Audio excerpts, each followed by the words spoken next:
nomenklatyo. Pero wala akong sinabi na patayin ako ni Marcos niya. Takot pa naman ako mamatay, matanda na ako. Gusto ko pa mabuhay mga another hanggang mamatay si Kaduwaya. Magsabay kami. That's why sinasabi ko na sa inyo ngayon, si Bongbong Marcos bangag noon, ngayong presidente na bangag natin ang presidente. Kayong mga military, alam ninyo yan. Lalo na yung nasa Malacanang. Alam ninyo. The Armed Forces of the Philippines, alam ninyo. May drug addict tayo na presidente. Putang inang yan. Ayun ang bakit ako nagkaroon ng kaso ng ICC. Sabi nila, pinapagpatay ko raw yung mga drug user at drug addict. Mabutit na lang wala na ako sa pwesto,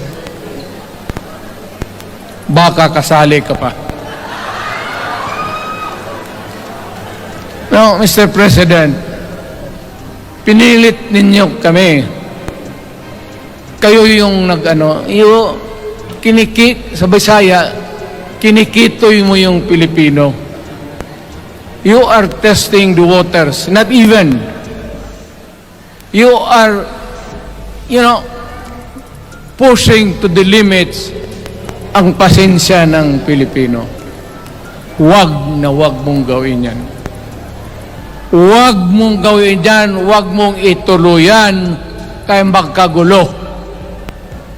Pag hindi namin napilitan kayo sa mga rallies, sa aming mga boses, ang sentimento namin, ako'y sinasabi ko sa military, nag-hemorrhage ang bayan, gastos dito ng gastos doon. Tapos kung mag-speech, ang pinag-usapan ang putang inang pobreng Pilipino. Gastos dito, gastos doon. Mga military, maawa kayo sa bayan. Pag hindi namin kaya, gawin na ninyo. Si Presidente, wala akong sinabi na ganun. Mama, you have to, even if you kill me 1,000 times, wala akong sinabi na ganun. Taking a drug,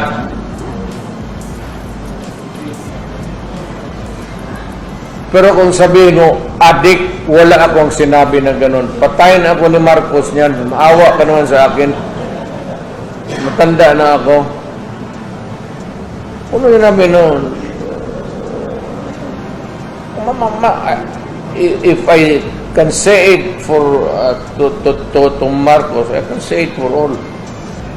Ayaw inawa kay antibiotic na to, kay aspirin. They're all drugs. It's just nomenklatyo. Pero wala akong sinabi na patayin ako ni Marcos niya.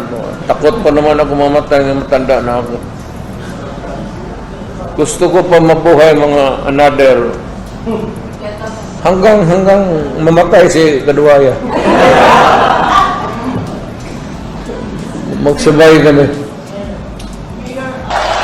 That's why sinasabi ko na sa inyo ngayon, si Bongbong Marcos bangag noon, ngayong presidente na bangag natin ang presidente. Kayong mga military, alam ninyo yan. Lalo na yung nasa Malacanang. Alam